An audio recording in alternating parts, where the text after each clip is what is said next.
Discover unbeatable deals and convenience at your neighborhood family fare supermarkets. Score exclusive deals, earn rewards, join clubs, and clip digital coupons for extra savings all in one place. Our exclusive offers bring savings straight to your card. Explore a wide range of local products that support your community. With easy pickup and delivery options, saving time and grocery shopping has never been easier. Family Fare is all about making your grocery experience easy and affordable at your one-stop shop for all your grocery needs. Family Fare in your neighborhood. New on Curiosity Stream. I'm James Burke. I'm going to take you on a journey through time. James Burke's visionary series returns, reimagined for our time. Now, this is all uncharted territory. The Washington Post hails Burke as one of the most intriguing minds in the Western world. The New York Times raves he careens from one great moment in history to another. Where do we want to go from here? Experience all new Connections. So what's the next connection? With monthly, annual, and bundled plans, find the one that works for you at CuriosityStream.com. Welcome to Pretty Lies and Alibis. Let's seek the truth and travel the long road to justice together. What you know, Alibiers, happy Tuesday. Looks like this might be a double episode day because the medical examiner is testifying in the George Wagner IV trial. So that's usually a lot of information and I don't want to combine. So I wanted to go ahead and do episode 2, a rundown of the Netflix series Sins of Our Mother. This one is titled Dark Spirits. And before we jump in, big thank you to Linda for the super thanks on YouTube. I appreciate you. Music fact of the day. There was a house band essentially called the Wrecking Crew back in LA in the 60s and 70s. And they are responsible for a ton of songs that we know as far as the music itself, not the lyrics. Sometimes they would write the music that would go with lyrics. Just an amazing group. There's a documentary called The Wrecking Crew. I highly recommend it. But they were just a collective Los Angeles-based session musicians band. And they were brought on to so many huge studio recordings. Some of the top 40 hits that they wrote the music for was like Good Vibrations by the Beach Boys, California Dreamin' by the Mamas and the Papas, Wouldn't It Be Nice, Bridge Over Troubled Water, Elvis, Can't Help Falling in Love, Little Less Conversation, The Beat Goes On, You've Lost That Love and Feeling. I mean, there are so many songs that you don't realize that the band did not play the music. It was actually the Wrecking Crew. They got their name because an older musician said they were going to come in and wreck the music industry. So it is a fascinating, very fascinating documentary. So check it out. It streams, I'm not sure where. So we're going to jump into episode 2. All of the photos here, well, not all, most of the new ones you haven't seen are from Netflix. I just want to acknowledge that. Also, if you're watching this because you don't have Netflix and you don't know much about the channel, I currently am doing a mega series on this case, starting from literally the day Lori and Chad were born and telling the whole story. Because one thing I have learned about this is you can't even scratch the surface in 3 episodes. And there is a lot more backstory if you're new to this case or don't know much about this case that will blow your mind. So episode 2 opens with the 911 call with Alex the day Charles was murdered. And Alex was saying he didn't want to do CPR. So they show body cam footage of when Alex comes outside of the house and sits on the sidewalk. So we see Justin Lum come on screen, and he said he had been in Phoenix for about a year. And then when Charles was shot, they started looking into it. And he said they were the only news outlet in Phoenix taking a really hard look at the case. And he knew this was different, but never imagined it would end up being what it is now. So they jump back to that body cam footage of Alex on the curb. He's talking about the bat. He's given the whole rundown that we know is a lie. So Justin Lum comes back on and recounts where Lori's taking JJ to Burger King. After the shooting, she takes JJ to Burger King, takes him to school, goes to Walgreens to buy flip-flops for her and Tylee, and they do show some of that surveillance of Lori at Burger King. You can see JJ in the front seat with her. Then we go back to Alex lying about Charles hitting him on the head with the bat. So then at this point, Lori and Tylee show up on scene, if you remember. Like Justin Lum says, Lori never once asked how Charles was doing or what was going on. And how this, along with her demeanor, wasn't a super big red flag to that officer that was dealing with her. It just goes back to the whole thing that the ball was majorly dropped into the investigation into Charles's murder. So we switch over to the police station interview. Then we jump over to Janice. And look, I might get some crow for saying this. I might get a lot of flack, but I will say the difference between the last time we saw Janice on TV, which was before the kids' bodies were found, and now we are in completely different places with her. You see the hurt and the pain and the tears. And I definitely think that the lack of holding Lori accountable, her childhood, you could tell Lori was maybe a golden child, maybe contributed to where we are. But, I know a lot of people don't like Janice, and there's a lot of reasons why I think that's definitely justified. But at the end of the day, I would never think my daughter could be capable of such. You do see the pain. I just wanted to acknowledge that because I've definitely called them out in the past. And I just want to say that I do see the pain in her eyes. But Janice says that Lori told her Charles was coming into town to take and pick JJ up from school on the Friday that he was murdered. And Lori told Janice he took JJ to the car and went back inside because he had forgotten his phone. And Janice says that Lori said she saw some things on Charles's phone that upset her. Then she gives the version we've all heard about Tylee coming out with the bat. Then they jump to some footage of Tylee in the police station. Janice said that Tylee heard the shot outside, and she said, I guess there were two of them. And she said it didn't sound very loud and it didn't freak her out. So then we switch over to Lori's interview where she said she was inside and heard the shot and she was freaking out and goes into mom mode and thinks that she's got to get JJ to school.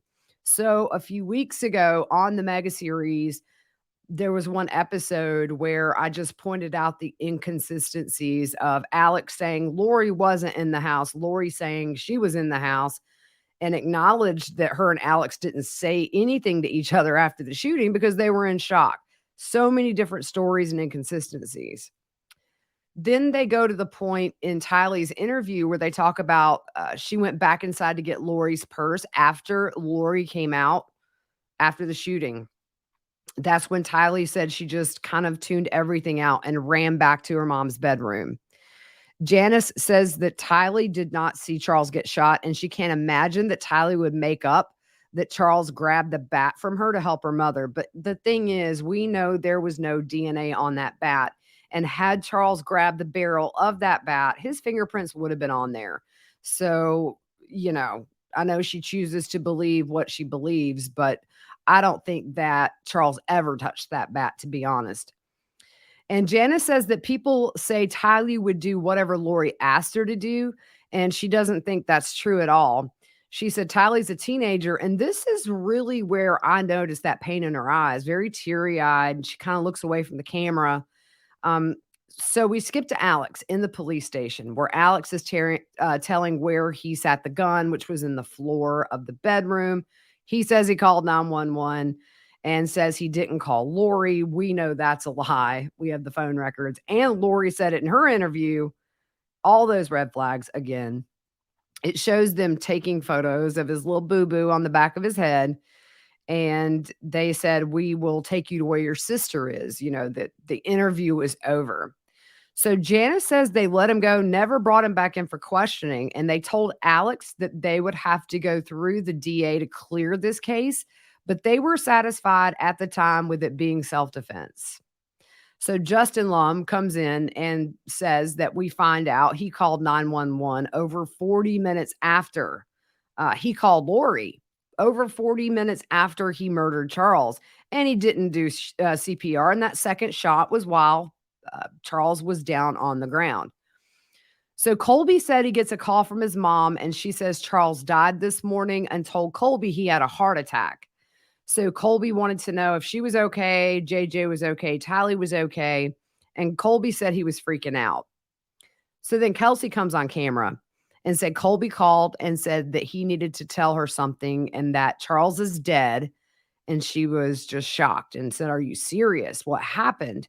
So Colby says Lori told him heart attack. And Kelsey said Colby was so shaken up that he really just couldn't think or talk. So Kelsey calls her mom to relay the news about Charles's death, murder. And Kelsey said she told her mom that day that something doesn't feel right and it doesn't sound right. Colby said he felt uneasy and foggy, and he walks in the house at Lori's where the murder takes place and sees Alex on the couch with that bandage around his head, and said he would never forget the feeling in that house. So Tylee starts crying, and he said she just kind of hugs him and falls into his stomach. So Colby asks where his mom was. He walks outside and asks what happened. And then Lori says Charles and Al got into a fight and Al shot Charles, which is totally different than what she said that morning. So Colby's like, what is going on? So Alex told Colby that he hit him with the bat, so he shot him twice. Now, Colby said, this is my dad. This is the father figure I've had in my life as far as I can remember. The fact that she would lie about how he died still blows my mind. I have no doubt that Charles was a strong influence in Colby's life. I think Charles was, unfortunately, Joe Ryan never got the chance to be a dad figure. Colby and Tylee were put in the middle of this. And I've always thought that Lori just didn't want her kids to be codependent on anybody but her. But at the same time, it's just really hard because the way he treated Charles during all this, when this started back in January, is such, it's hard to not even think he got his side of the story. But Justin Lum talks about Lori texting Charles's boys, telling them that their dad's dead. And we know, we went through this. It's hours before she responds back to them when they ask what happened. And they show the text on the screen where she says she's still waiting on that medical examiner report. And also that she told JJ's school that Charles committed suicide. So you have self-defense that she's told the police, her parents, Colby. You have the school that he's committed suicide. And then you have Colby in the beginning that it was a heart attack. Then she doesn't tell Charles's boys anything about how Charles died. Nothing. Just nothing at all. So Kelsey said after Colby got back from being over at the house, he was pale. And Kelsey said, this is it. I don't want anything to do with your family after this. And she wondered if it was really Alex who shot Charles, or if Lori took the fall, or if Lori shot Alex and then let's start this over. If Lori actually shot Charles and then Alex took the fall for her. And here's my thing. Had they swabbed for gunshot residue on everybody's hands, we might know that answer. She said that Alex also never stayed the night with Lori, and how convenient he was there the night that this happened. Then they go into the audio of the call that Lori made to the insurance company to make that claim on the $1 million life insurance policy. And it's funny because when they ask her the cause of death, she says, it's just like a long pause. He was shot. Then they ask if she knows who the beneficiary was, and she said she was. Then they jump ahead a little bit in the timeline and show those texts between Lori and Chad where Lori's telling him he changed it. It must be K. And this always just makes my blood pressure go up. And Chad says, it'll be interesting if it got changed after he had 2 bullets in his chest. Chad says he will shower and give Lori a blessing. And Colby says after Charles was killed was when Lori really started acting crazy, saying people were after her. And she made it seem like she had a bunch of enemies. So Lori calls and tells Colby that she's moving and that they would be back every couple of weeks. Tylee would be able to go to school. So Colby thought, this is a reason to go, maybe a fresh start. Janice says the last time she saw Tylee, they were packing, and it was really hard to say bye to Ty Ty. And she really tears up at this point in the interview. Colby said when he was saying goodbye to them that Tylee was crying and looked really upset and really just didn't talk much, didn't say where they were going. And he says he doesn't even know that Tylee knew where they were going at that point. And that's a good point. Maybe Lori didn't tell Tylee. We don't know. Colby gives her a hug. She's just too upset to talk, but Tylee puts on a brave face, as always, is what Colby says. So we switched back to Janice, and she said, "Are you going to be okay, little doll?" And Tylee just burst into tears. So Janice asked Tylee what was wrong, and she said, "I'm okay, Mimi. I've got everything I need. I just needed to cry." And Janice really struggles to talk at this point, and she said, "We just sat and hugged for a long time." Colby said the next morning they just left Arizona. And Tylee was kind of following this idea that they were in danger, according to Colby. He said Lori was playing cards on everybody, just making sure that each person kind of heard what she wanted them to hear so they would be satisfied with them moving, essentially. He said he was worried, but he just couldn't focus on them at the time because Kelsey was pregnant and she was high risk. The beginning of her pregnancy, she was super sick all the time and lost a lot of weight. And then they jumped to where their daughter Riley is born, saying it was the best day of their lives, which usually it is for a parent. And Colby just says they had their own marriage stuff and a new baby and trying to provide and figured things out for himself, that he kind of was cut off from everyone. But he hadn't talked to Tylee much, and he got random texts. So on September 24th, he texts her, "Hey, Ty, happy birthday. I'm so proud of you. I know you've been through most things people ever go through in their life, but you're amazing. And I know you can have an amazing life. You keep pushing. Trust God. It's all going to be not just okay, but amazing. I love you and happy birthday." So that response, at this point, we know Tylee's been murdered. And the response was, "Thanks, Colbs. I love you." All lowercase. And he said it just didn't sound like Tylee. So he called Lori. And she was acting really weird and was trying to convince Colby that Tylee was in school, had a new life, new friends, just trying to move on with her own life. So Colby kind of calls Lori out and says, "This doesn't sound like you. Call me." And then the messages quit. So Kelsey started investigating on her own around this time and found some of their podcasts. And then we have some voiceovers from Lori, and it was interesting to hear these because I haven't heard them. They scrubbed these from the internet early on when the kids were missing. But it says, "This is from Lori. In the premortal world, and I went to other worlds. I've fought in this war for millennia, and that's who I am. And I came down here to be a warrior and fight." So Kelsey remembers Charles was sending the emails, if you remember, before his murder. So they go back to Charles on body cam in this episode saying she's lost her mind. The thing is, Kelsey and Colby never read any of the emails that Charles sent, and they thought that it was just a bunch of drama and none of their business. So Colby said Charles was freaking out. And to Colby, Charles looked like the guilty party. And he said at the very least, he thought that Charles had cheated.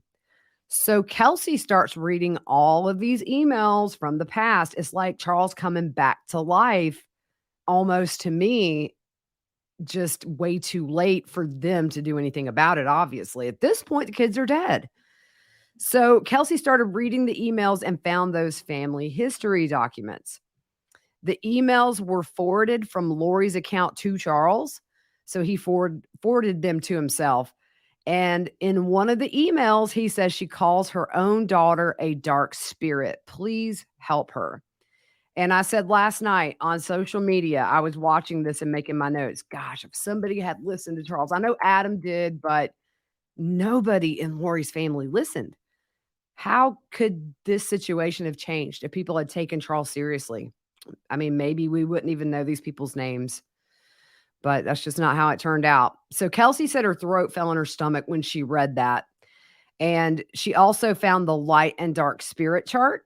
And Colby said, we were like, what does that mean? Light and dark spirits. So they cut to Charles on body cam saying she thinks I'm a dark spirit, whatever that means. All they're doing at this point, and I love the fact that this series, that Netflix and the producer validated Charles with the emails cutting back to the body cam footage. I love that they did that because that is such a focal point of this case, and that was an epic failure of this entire case. So Kelsey saw her name on the dark light list, and Kelsey's a 3 dark spirit. Colby said, someone's making a list of who's light, who's dark. My wife and brother are dark. My cousin is dark. Or I think he said my wife and sister are dark. Everyone on this list, basically someone who didn't love and adore my mom. And I think that's so right. We've always said on this podcast that you could tell who Lori didn't like or trust. Tylee was a 4.1 dark. So they skip over to Charles again on body cam with the officer saying, how does she pose a threat to your children? And Charles says, I don't know what she's going to do to them. I don't know if she's going to flee with them or hurt them. So they go back to Kelsey, and she said she saw the guy who sent the email to Lori, and I was like, who's Chad Daybell? So we jump to Dr. John from Hidden True Crime. He explains how Chad created the ranking system, assigning numbers, and he claimed he could distinguish evil from good spirits. And Dr. John said Chad's making this look as if it's scientific. So then we go over to Justin Lum, and he goes on to explain the whole zombie thing, that when you become a zombie, your spirit's in limbo. The only way to kill the zombie and release the spirit is to kill the physical body. We go back to Dr. John explaining that Chad said there were 20,000 zombies, and the goal was to get rid of the zombies on Earth. And so if you want to know who the 20,000 zombies were, he says you'll have to ask Chad. And they show a text exchange between Alex and Lori. It says, Alex, what are you doing? Alex says, what are you doing? And Lori says, working on Z's, which is zombies. Alex says, proud of you. Lori said, no more Z's. We are trying to get to the bottom of what we need to do to eliminate them completely. I'm sure you'll be told also. So the murders were justifiable by Alex, as we know, because he thought he was killing zombies. And if you remember back in the mega series, Zulema asked Alex how he felt the day or after he murdered Charles. And he said he was okay with it because Charles was a zombie and he didn't kill Charles. Then they show the text about the brother Adam, who was helping Charles at the time try to figure out a way to sort of have an intervention. Discover unbeatable deals and convenience at your neighborhood family fare supermarkets. Score exclusive deals, earn rewards, join clubs, and clip digital coupons for extra savings all in one place. Our exclusive offers bring savings straight to your card. Explore a wide range of local products that support your community. With easy pickup and delivery options, saving time and grocery shopping has never been easier. Family Fare is all about making your grocery experience easy and affordable and your one-stop shop for all your grocery needs. Family Fare in your neighborhood. And Lori says, bad news about our brother. Alex says, what's that? Lori says, Z, zombie. Alex says, really, when was that? And Lori said, as of early January, which, as we know, is kind of when things started heating up with Lori. At the end of January, Lori says she's leaving Charles. But I think at this point, she, had realized that that Charles and Adam had been talking way longer than she thought. So Alex said that explains his interest in Charles. And Lori says, more sad news. Guess who's the final zombie? And Alex says, Pops or Brandon. So they cut to Gilbert when the attempt on Brandon was made. There's body cam footage showing Brandon explain how he saw the Jeep. He saw that mirror come up, the muzzle come out, and then the shot was taken. He also explains on body cam to the officer that him and Melanie's are divorcing and some things happened with her Aunt Lori, and he hopes this has nothing to do with that. But all he can think of is it would be that group. So Justin Lum said a source told him that Alex was Lori's hitman. They show Alex and Adam at a gun range. There's a video. This was on Instagram, I believe, and it may still be. Alex has a huge bullet. I don't think I've ever seen a bullet that big that didn't come out of something on a battlefield. And he said it was a 50 caliber semi-automatic. So Rexburg PD gets the Jeep, which is registered to Charles, obviously. We knew Tylee was the main driver of that Jeep. So, excuse me, Julie Rowe pops on. She says, well, I have no proof of this, but the Lord said to me that Lucifer told Chad that he and Lori were the Davidic king and queen, and they would start the church of the firstborn. And she said, that's a lie. Christ will start the church of the firstborn, not Chad Daybell, not Lori. He was into weird stuff, although people would look at me and think I'm weird. But I know I work for the light side, and I know Chad works for the dark side. Lucifer was talking in his ear to pump up his ego, his ambition, and pride. And I believe that's exactly how Lucifer got to him. Chad was wrong about a lot of stuff. He seemed like he was a good father, and I only saw him treat his wife Tammy well, even though I saw questionable things going on. Like, it's one thing if you suspect someone is having an adulterous relationship, it's a whole different deal to accuse them of murder. The last time I saw Chad in person, I asked him about Tammy, and his eyes glazed over, and it's like he went into a trance, and he said some weird things. He said, I had a vision. I saw Tammy in my truck. She went off the road, hit a pole, and I could see her spirit leave her body. So Justin goes into October 9th. We know that's when Tammy gets home from her group event from the church. And what we now know to be Alex in a mask shoots at her. She screams for Chad. And Julie Rose says the last time she saw Chad, he said something very disturbing, which was, I don't think my plan can move forward until the spouses are dead. And I looked at him and I said, what? So they show the text from Chad to Lori that were sent in the middle of the night. Lori didn't respond to these, but it says, hello, sweet angel. Big news about Tammy. Please let me know if you're awake and can talk. I love you. Lori doesn't respond. So, of course, he's just going to tell her. The short version is that she's been switched. Tammy's in limbo, and a level 3 demonic entity named Viola is in her body. It happened about 10 p.m. I wonder what happened at 10 p.m. Something had to have happened. Did she confront him about Lori? Did they have an argument? What changed at 10 p.m. specifically, where Tammy Daybell went from being devoted wife and mother to Viola, the demonic entity? We may never know. And it says, did something happen? Beautiful Lily, I'm eager to see you soon. Trying to hasten her departure. I love you endlessly. So we jump to October 19th, and Justin Lum is on screen and says Tammy dies. 49, healthy, died at home. And he says, as we all know, it's hard not to see this was for financial gain, because Charles had $1 million policy. Hers was upped shortly before her murder to $430,000. It was maxed out. Not to mention Brandon, had they shot and killed him, what, Melanice would have got. Also, they talk about, it looks like Chad thought certain people had to be married to be sealed into eternity. So Zulema comes over and in a voice, and this is when she's talking to investigators. And she said, Chad did give me a blessing one time saying I would get married again.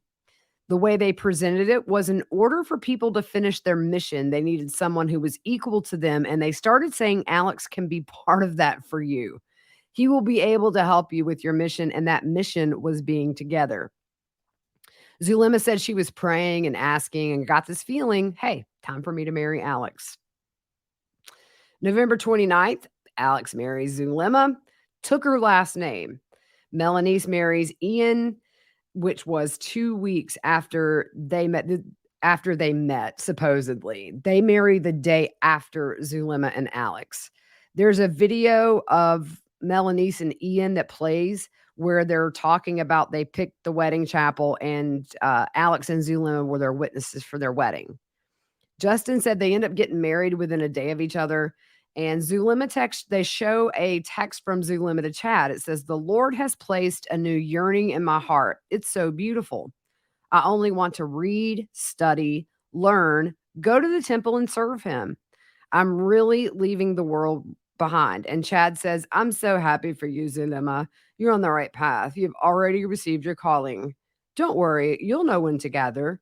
I actually feel you'll be among the first people to gather at the safest white camps. You're part of the team. And Justin talks about the belief that the world was going to end on July 22nd, 2020. And all these couples are marrying to make it to that deadline. So then they go into a voicemail from Kay Woodcock, which is JJ's grandmother, to Lori. I want to check on JJ. I want to make sure he's okay. So at this point, she can't get a hold of Lori at all. And we know, unfortunately, at this point, JJ's dead. Tylee's dead. They play another voicemail from Kay to Lori. Says, please let us know JJ's okay. Please let us know we need to see him. Then they play audio of Detective Moffat returning Kay's phone call. And Kay says, hey, how are you? Detective Moffat, I'm well. Kay says, I don't even know where to start with all this because this is crazy. And she had the 36-second FaceTime call with JJ in August, the last one where he acted weird, was looking over his shoulder as if he was reading something. So Kay says, Lori hasn't called us. She still hasn't talked to me. So at this point, Kay finds that Amazon order for the malachite ring and finds out that she used Charles's account and the Rexburg address was where it was shipped to. So we hear Detective Hermosillo's voice come in. I believe this audio was taken from the preliminary hearing for Chad. And on November 26, 2019, Hermosillo says he was contacted by Gilbert PD and asked to do the welfare check on JJ. So him and Detective Hope went to the townhouse and they made contact with Alex, and Chad was standing in the door. He told Alex he was there to do a welfare check on JJ, and Alex and Chad look at each other and don't say a thing. So Hermosillo asked Alex if JJ was home, and he said he was in Louisiana with his grandmother. And Hermosillo says, well, that's unlikely because she's the one that called in the welfare check. So Hermosillo asked where Lori was, and he said apartment 107, which was Melanie's apartment, by the way. So Hermosillo wanted more officers there because he felt like something just was wrong. So they do the voiceover of the welfare check where they're talking to Lori. The officer says, hi, Lori, how are you? Lori says, hi. Lieutenant Ball introduces himself and says he's with the police department. And are you alone? And Lori says her brother is there. So Lieutenant Ball says, we had two detectives over here looking for you, and they ran into probably one of your brothers. Lori said, my brother and his friend, probably. The officer said, who's that? Lori said, they've been moving. And then she says, Chad. The officer says, what's his last name? And she says, Daybell. So they spell out Daybell. And Lori says, he's an author. The officer says, wait. Isn't that the Chad Daybell whose wife just died recently? And Lori says, I think so. Lord have mercy.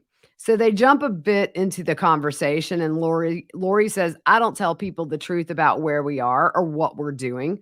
People are constantly knocking on my door looking for me, and I don't want to be found. So I look like a suspect, but I'm a good person.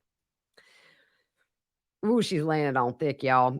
Raised all of my kids. I've done everything I'm supposed to do in life, but everyone is causing me trouble right now.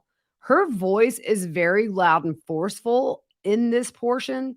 And it's almost like the louder she gets, the more she thinks that she's going to convince them that what she's saying is true. You also notice this back in the Gilbert PD interview when Charles took her purse. She gets loud and forceful. Tylee puts her hand on her mom to calm her down. So the officer says JJ would be where? And Lori says Arizona with Melanie Gibb, her friend. So the officer says, okay, so can I call? And Lori says, yeah.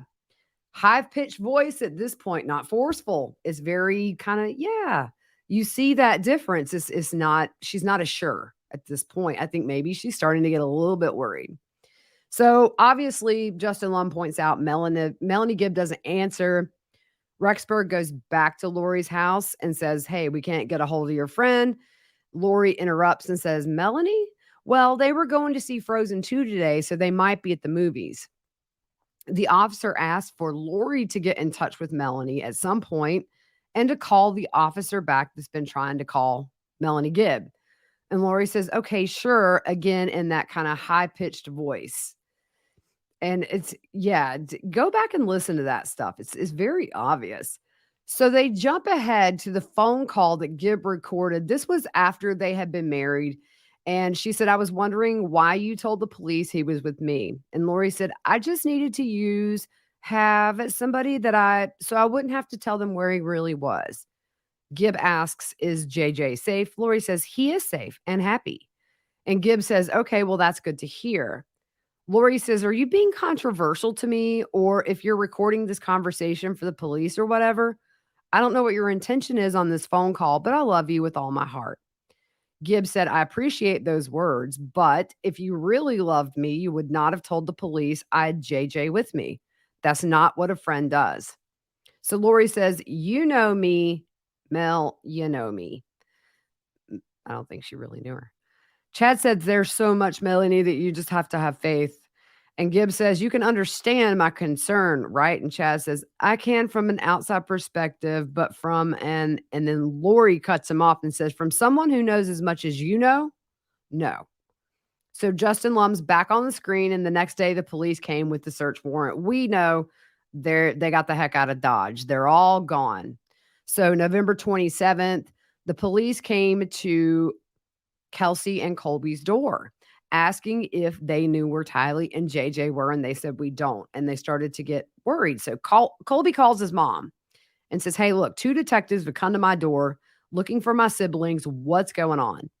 She says, I'll take care of it. Don't worry. I'll deal with it. Not a big deal. He calls Tylee's phone several times, tried to text. It would bounce back. So the next day he calls Lori, and guess what? Phone's disconnected. So he sent an email. They don't cover this in the docuseries, but I went back to my notes. It says, Mom, you changed your number. What's going on? Lori responds on December 2nd. I need you to know that we are safe and happy. I know this sounds confusing to you, but I need you to trust me that although there are wicked people trying to cause harm, that Jesus is on our side and taking care of us. Although we may be out of touch for a while, I will continue to help you. I love you all so much. The car and the car insurance will be paid for, so you can drive it with no worries. The phones will also be good. You are precious to your mama. I love you so much. Kisses to you and Riley, and I hope to talk soon. I will continue to pray blessings on your family constantly. So Colby responds, okay, Mom, I love you. Please be smart and take care of the kids and yourself. I don't know what's going on, but I'm praying for all of you. I'm mad and sad, but I know I can't control everything going on. Please be safe, all of you. We love you. And if you can help us at all through Venmo, that would help. I'm going to be getting a second job, but until then, we could use a little help. You have helped us so much with the car and phones. So thank you for that. I love you all. So this is kind of where I get really confused because you have police showing up. Colby's worried about his siblings. He knows the police are looking for him. And then he's responding in an email. Okay, Mom, take care. I mean, it's what, it didn't seem urgent. So we jump to Nate Eaton's voice. Love me some Nate Eaton. Rexburg PD, he says, has a release saying there's 2 missing kids. They're worried about their safety. Then Justin Lund talks about how this case just blew up in mainstream media. It was on every station. It was just all over. They show clips. They show tweets about the kids. Nate says Kay and Larry have offered a $20,000 reward. And then they show Larry on an interview saying JJ would always say, Papa, if I could just have that back one time, please, God, give it to me. Colby said it all felt like a movie because the media started showing up at the door, knocking and leaving cards. They were calling his work phone. He said one guy knocked on his door and said he wanted to talk to him, and this is a really great story. And Colby said, this isn't a story to me. He said he felt helpless and he was trying to figure out what to do. So they show some of the YouTube clips that Colby put out very early on in this case, asking for his mom to come forward and do the right thing. And he said he also hoped that Tylee saw it and that she would know that he was looking for her. Another clip is Colby saying to Lori, I want you to end it. He said he loves his mom and people can hate on him for saying that, but that's his mom. He said everyone was saying something about him, saying he was involved or he was sketchy or that he knew how to lie perfectly. He said everybody had their own theory on it. And he said, I promise you from the bottom of my heart, this was my desperate attempt for my family. They show more clips from his YouTube. Then they go into Tammy's murder, and then they say they exhumed her on the 11th of December, 2019. So Zulima's voice comes over and she says, I thought if Alex had done something, he would tell me. So she asks, if they exhume this body, are they going to find anything? And she said, so I remember them saying she had become a zombie. So in the back of my mind, I'm thinking they said the same thing about Charles. Zulima, you tried to kill him with your magic Harry Potter powers. Let's not act dumb. Let's not act like this is a big revelation. Lord, these people. I'm thinking you guys are not going to do something physically to people who are turning to zombies. That's what she says. He sat back, Alex sat back and pressed his back towards the headboard and said no. And that was it. She said, she stands up and starts walking away. And then Alex says, I think I'm being their fall guy. Zulima says, the fall guy for what? Tell me. What is it they're going to pin on you? And he says nothing. So they cut to the day after they exhumed Tammy's body, and we hear part of the 911 call from Zulima's son when Alex is on the floor. And they ask who he is. Well, we know. He says that's his mom's boyfriend. Obviously, this dude had no clue his mom had married this wackadoodle. So Janice says they told him the first night when they called the mortuary that Alex died of clots in his lungs. And she said that is a condition that runs in their family. Colby said his grandparents called him and he could hear the pain in their voice. Colby didn't know Alex had moved to Rexburg. He also didn't know that Alex had got married. And he said it was just boom, boom, boom. One thing after another, they were starting to find out and that something felt wrong. And he realizes that's a lot of deaths. So that same night, there's an article about Lori running away from Idaho with her new husband, Chad Daybell. And Colby said, he's like, what are you doing? You're married? Then Janice says that Summer saw it on TV and calls her and says, Mom, Lori married Chad.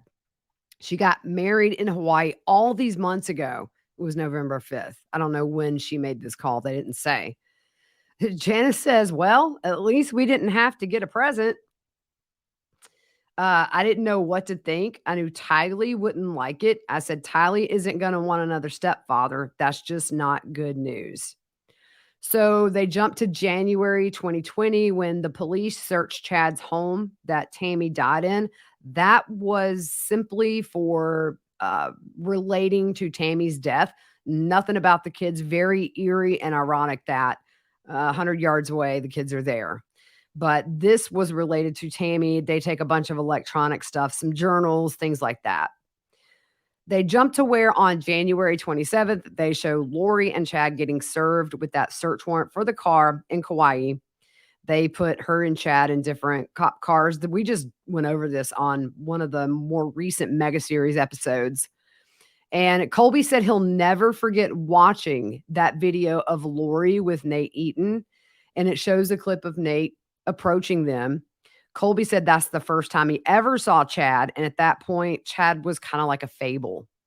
He says they're walking to Kauai Beach and it's the same place that they lived. You know, remember Charles, Tylee, Colby for some time and JJ lived on Kauai together and went to this beach. They show the clip and of them in the car, this in the trailer for this, where they're all singing Mr. Sandman. Colby said he saw Lori looking as if she was protecting Chad, and that would be because he's special to Lori. Colby said he lost his mind when he saw that video. At this point, she had been served with the order to produce those kids in Idaho. I believe it was a 5-day deadline. Larry is shown on an interview where he's asked, do you think she will produce them? He says, honestly, I don't think she's going to bring the kids. I'll be very surprised if she does. They jump to the day of the deadline. Then they jump to when Lori's arrested. And when she's getting off the plane, I love it. Nate Eaton says, "Welcome back, Lori. Where are your kids? Just tell us where your kids are." I love Nate Eaton. Welcome back. Welcome back to Idaho. So that was the end of episode 2. We're going to do episode 3 towards the end of the week. Looks like I've got the whole morning of testimony in the Wagner case to catch up on with the medical examiner. So I'm going to get on that now. Hope you guys have a great rest of your day. And I'll probably see you later tonight if you're hanging in there in the Wagner case with me. So have a good one, y'all. With no fees or minimums and no overdraft fees, banking with Capital One is the easiest decision in the history of decisions. Even easier than choosing to keep the Grinch away from the toy drive. Who's going to deliver the toys to the kids? What about me, the Grinch? No. Yep, even easier than that. You steal the presents one time. With no fees or minimums and no overdraft fees, is it even a decision? That's banking reimagined. What's in your wallet? Terms apply. Capital One NA, member FDIC. Copyright Dr. Seuss Enterprises. Copyright Turner Entertainment Company. With Lucky Land Slots, you can get lucky just about anywhere. Dearly beloved, we are gathered here today to... Has anyone seen the bride and groom? Sorry, we're here. We were getting lucky in the limo and we lost track of time. No, Lucky Land Casino, with cash prizes that add up quicker than a guest registry. In that case, I pronounce you lucky. Play for free at LuckyLandSlots.com. Daily bonuses are waiting. No purchase necessary. Void where prohibited by law. 18+. Terms and conditions apply. See website for details.